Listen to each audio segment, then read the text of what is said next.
কালকে দুপুরে চলে গেছিলাম আমাদের গ্রামে একটা দাদার মেয়ের অন্নপ্রাশনে।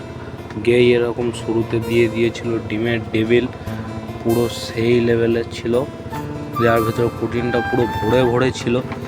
তারপরে দিয়ে দিল এরকম গরম গরম নান, তারপরে তার সাথে দিল কাসুন্দি সস, যেটা দিয়ে আর কি ডেভিলটা খাচ্ছিলাম। তারপরে দিয়ে দিল চানা পনির, সেটা দিয়ে লুচিটা খেতে খেতেই সোজা চলে এলো গরম গরম সাদা রাইস।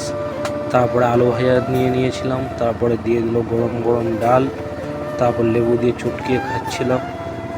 তারপরে শেষ হতে না হতেই আলু পটল চিংড়ি চলে এলো, পরে আলু পটল চিংড়িটা দিয়ে খাচ্ছিলাম। তারপরে দই কাতলা দিয়ে দিয়েছিল, মাছের পিসগুলো পুরো সেই লেভেলের ছিল। তারপরে দিল এরকম চিকেন, আমার কাছে এসে শেষ হয়ে গেছিলো। তারপরে এরকম দিল ডিম স্যালাড। তারপরে দ্বিতীয়বারও চিকেন নিয়েছিলাম, দ্বিতীয়বারে চিকেনের পিসগুলো পুরো সেই লেভেলের দিয়েছিল, পুরো এইরকম লেভেলের পিসগুলো ছিল।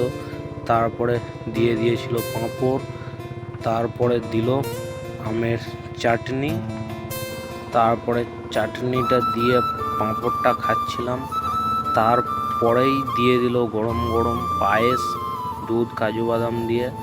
তারপরে দুটো রসগোল্লা দিয়ে দিল, তার লাস্টে ছিল এরকম আইসক্রিম। তারপরে আমি মজা করে আইসক্রিম খাচ্ছিলাম।